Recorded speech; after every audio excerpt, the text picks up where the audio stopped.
Ah, ça vous va bien le son.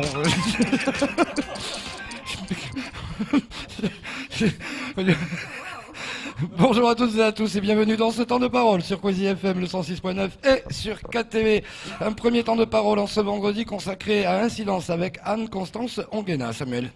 Anne-Constance, bonjour. Bonjour. C'est toujours un plaisir de vous recevoir sur ce plateau. Surtout avec Merci de me recevoir. oui. Avec un aussi joli fond d'écran, c'est bien choisi. On vous met en valeur. Non, c'est vrai que si on pouvait changer de photo, ce serait pas mal quand même. Oui, on va parler donc de Incidence qui chaque année met en place le baromètre des déchets.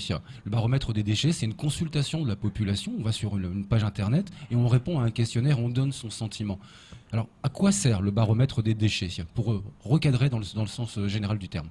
Alors le baromètre des déchets, d'ailleurs, c'est la 5e édition en 2017. Donc ça fait 5 fois qu'on va à la rencontre des habitants de Mayotte en posant les mêmes questions pour mesurer leur perception quant à l'évolution des politiques publiques qui sont mises en place sur la gestion des déchets. Est-ce qu'ils trouvent l'île propre? Est-ce qu'ils la trouvent peu propre? Qu'est-ce qu'ils pensent du service public qui est mis en place, le ramassage, les outils de collecte, l'information, etc. Alors, c'est devenu un véritable outil pour les politiques publiques. Oui. Et aujourd'hui, pour la 5e édition, vous montez d'un cran. C'est-à-dire que cette fois-ci, vous voulez vous intéresser aux intercommunalités. Vous voulez leur demander leur avis sur le ramassage des déchets ou vous voulez trouver des solutions avec elles? Alors, on est sur la 5e édition, donc c'est pour nous une édition anniversaire. Donc, on a travaillé cette année comme les autres années, donc le questionnaire qui a été posé à 1328 personnes, donc en face à face et par Internet, comme vous le disiez.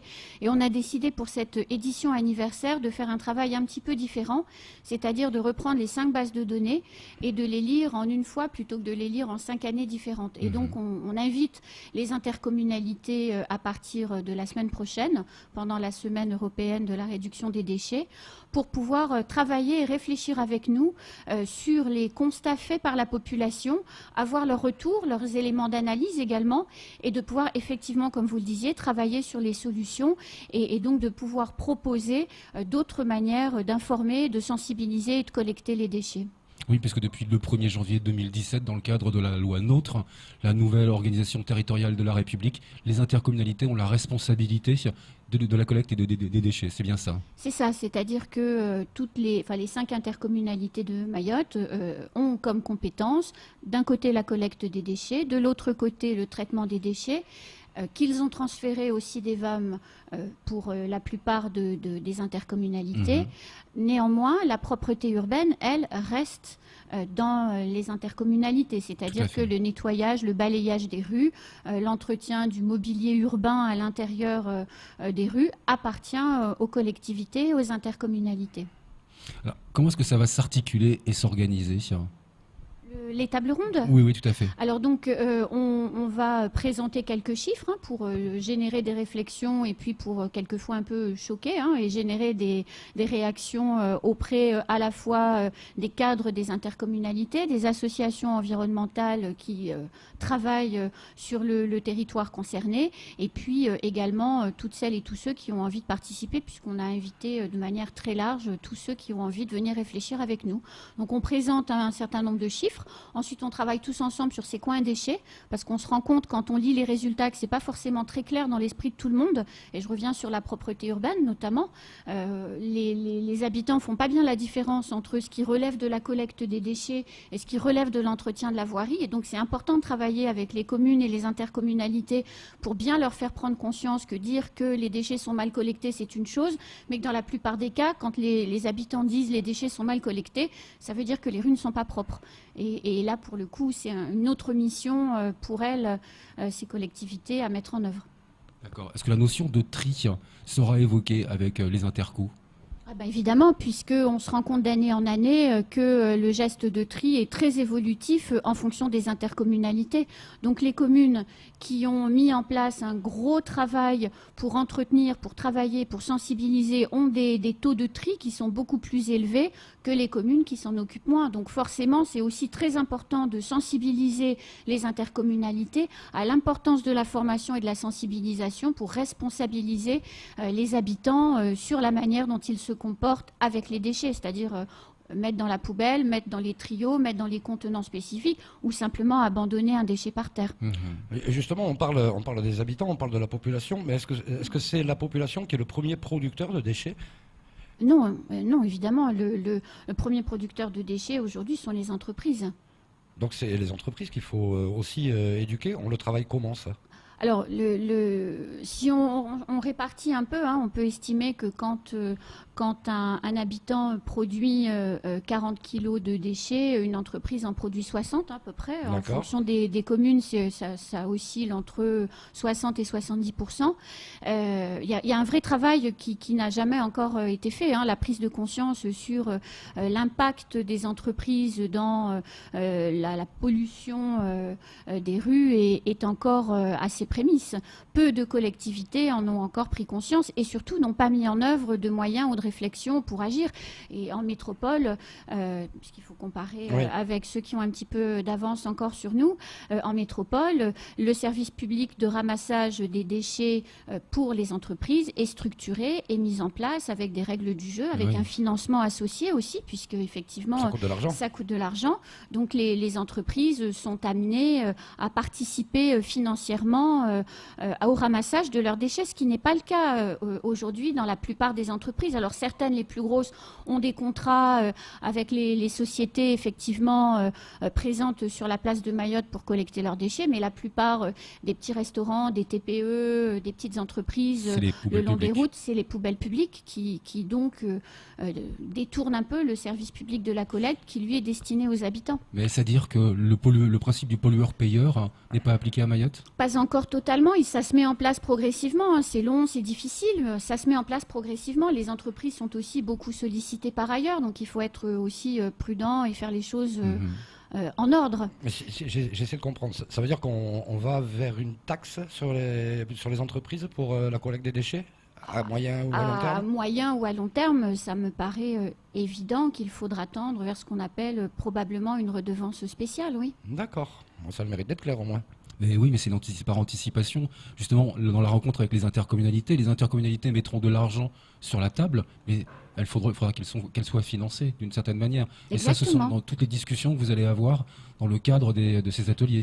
Alors là, dans le cadre des ateliers, on parlera un peu des entreprises, mais surtout beaucoup des habitants et beaucoup du geste de tri et de la nécessité d'informer, de sensibiliser pour que les actes d'incivilité puissent se réduire. Oui, parce que ça, c'est encore récurrent.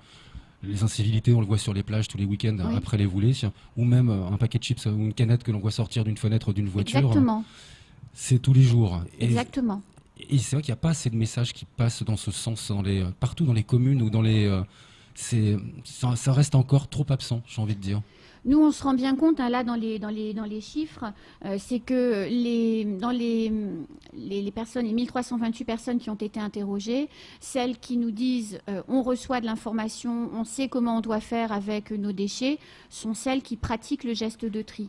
Quand les habitants expriment ne pas disposer de suffisamment d'informations, dans les autres questions, ce sont aussi ces personnes-là qui disent qu'ils ne trient pas et qu'ils ne voient pas l'intérêt de le faire.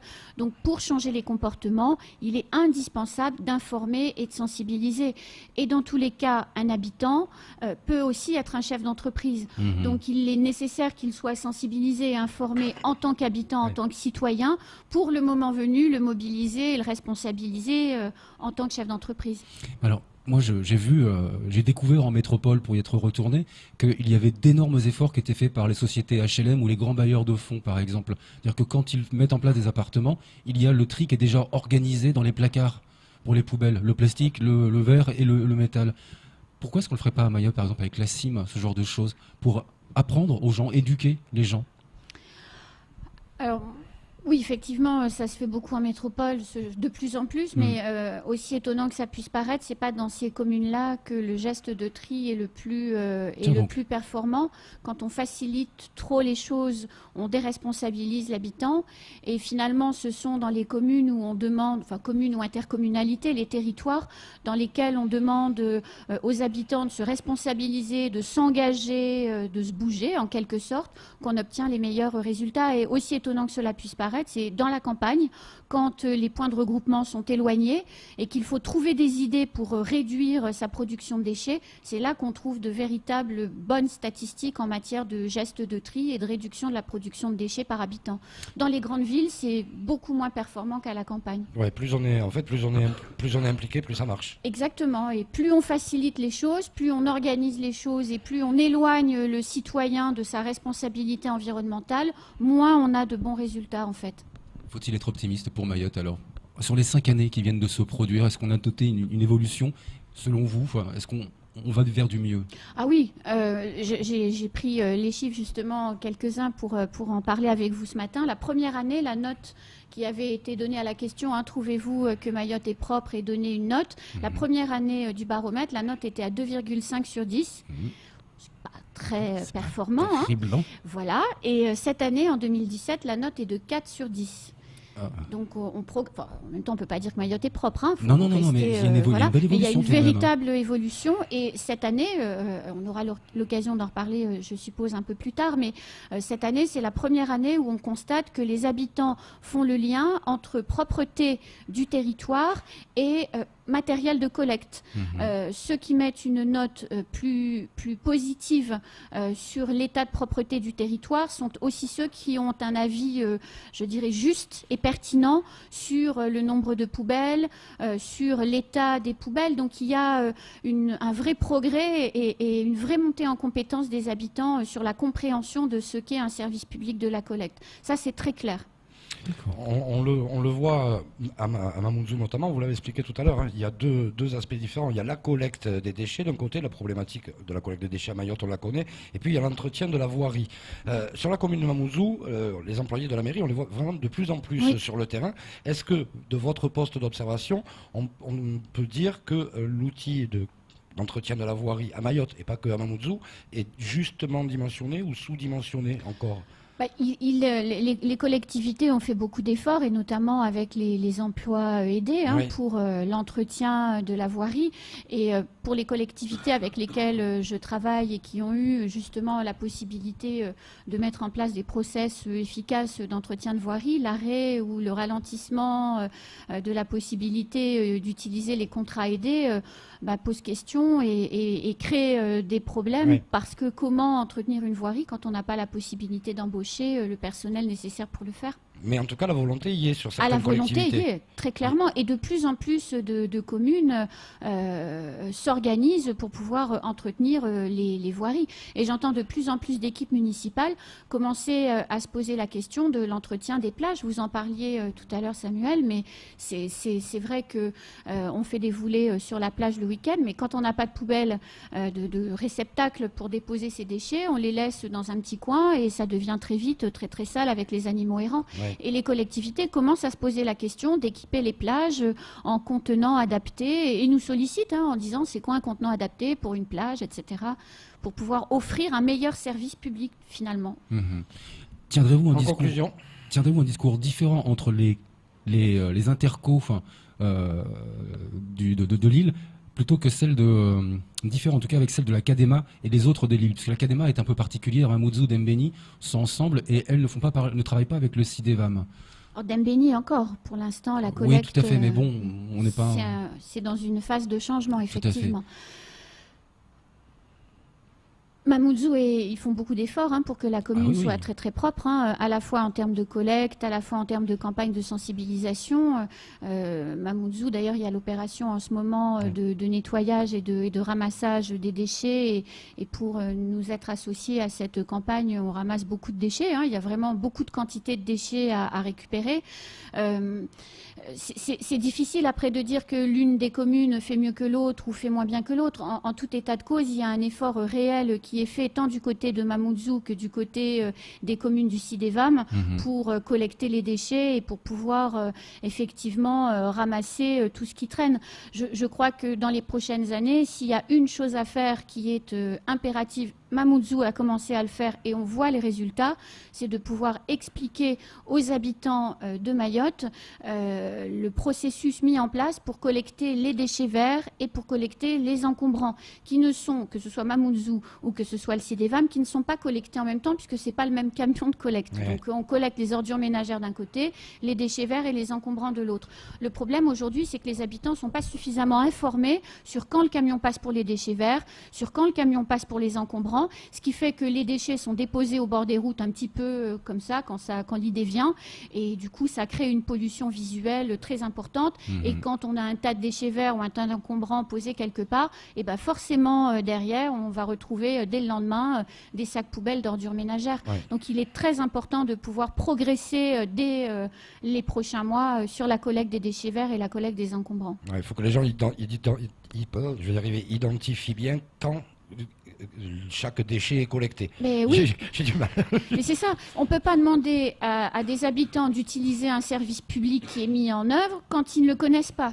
Forcément. Quand on ne sait pas quand on doit sortir sa poubelle, on la sort quand on en a envie. Et forcément, ce n'est pas forcément le jour de la collecte. Et ça pose donc un problème de propreté pour l'ensemble du territoire.